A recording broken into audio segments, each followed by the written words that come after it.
अच्छा, तो question number 4 है रेशो एंड प्रोपोर्शन का। स्टेटमेंट हमें गिवन है, the sum of money is distributed between A, B, C and D. यानी कि कुछ अमाउंट है जिसको डिस्ट्रीब्यूट जो है ना वो यहाँ पे किया गया है इन द प्रोपोर्शन। इस प्रोपोर्शन में डिस्ट्रीब्यूट किया है 5:2:4:3 ए बी सी डी, यानी 4 शख्स हैं इन जिनमें ये अमाउंट जो डिस्ट्रीब्यूट की गई है। If C gets 1000 more than D, if C के बारे में कहा जा रहा है कि सी को अगर मिलते हैं जी 1000 ज़्यादा डी से ज़्यादा मिलते हैं, व्हाट इज़ बी शेयर। तो हमने यहाँ पे बी की अमाउंट बतानी, बी को कितने मिलेंगे। तो ऑप्शन 1 इसका दे रखा है 2200, 2100, 2000 या फिर 4000, और लास्ट ऑप्शन है जी 3000। राइट ऑप्शन जो होगा वो इसका ऑप्शन नंबर सी है 2000। तो देखते हैं जी किस तरह से। हाँ जी, तो ये क्वेश्चन की स्टेटमेंट है, the sum of the money is distributed A B C D 4 लोग हैं जिनमें ये जो अमाउंट है वो डिस्ट्रीब्यूट की गई है। तो फिर रेशो दे रखी है, किस रेशो में अमाउंट को डिस्ट्रीब्यूट किया गया, ए बी सी एंड ये डी है। If C gets 1000 more than D, 1000 रुपये ज़्यादा मिलते हैं सी को डी की निस्बत, तो बी के बताने बी को कितने मिलेंगे। तो इसका सलूशन देख लेते हैं जी। सबसे पहले proportion of money distributed among A B C D, तो ये चीज़ हमें गिवन है, हमने सबसे पहले अपना गिवन डाटा लिख लिया।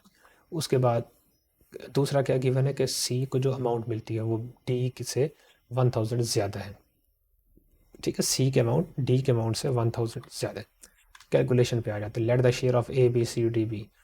अच्छा, तो हम अब लिख देते हैं जी, इसको सपोज कर रहे हैं, लेट कर देते हैं क्योंकि ये रेशो में, रेशो वालों को सॉल्व क्वेश्चन को सॉल्व करने का सबसे जो इजी मेथड है वो आप लेट करके कर लें। 5x, फर्स्ट को 5x मिल रहा है, लेट कर लें। सेकंड को 2x, थर्ड को 4x और डी वाले को, फोर्थ वाले को 3x।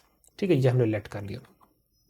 अब कंडीशन के मुताबिक अगर हम क्वेश्चन की कंडीशन को यहाँ पे यूज़ करें तो यहाँ अच्छा, इसने यहाँ पे अगर 4 यानी सी और डी, यहाँ मैं लिख लेता हूँ इसे ए रेशो बी रेशो सी रेशो डी। तो ए को कितनी अमाउंट मिल रही है, 5x है। बी की अमाउंट 2x, सपोज कर ली, लेट की हमने। सी की अमाउंट 4x एंड डी जो होगा वो 3x है। अब हमें क्या कहा जा रहा है, सी गेट 1000 मोर देन डी। सी और डी की बात हो रही है, सिर्फ जो बात है वो सी और डी की हो रही है। तो सी को तो मिलते हैं 4x और डी का जो है 3x है।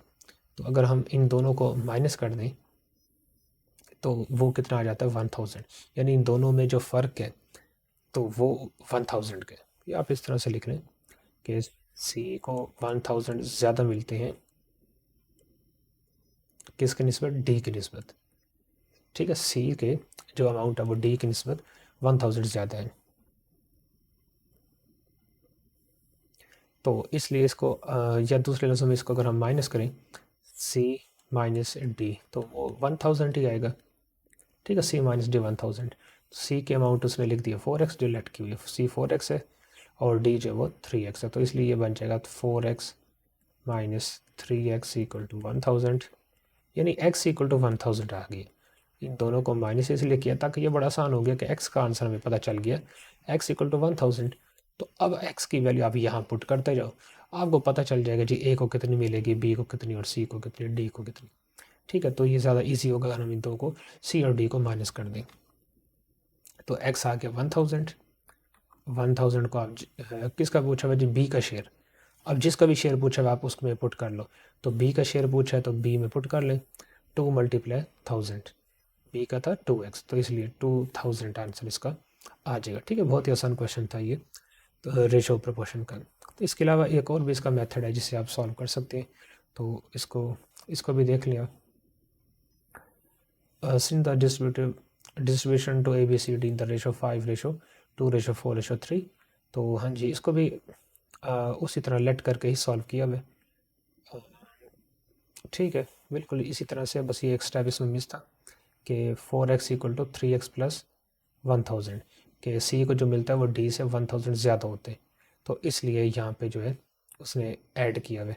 हाँ ठीक है, ये स्टेप यहाँ इस तरह तो मैंने लिख दिया था, तो आप यहाँ से देके बेशक लिख दें 3x + 1000।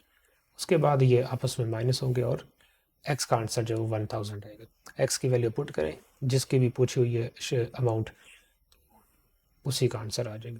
ठीक है, उम्मीद करता हूँ आपको समझ आई होगी इस क्वेश्चन की।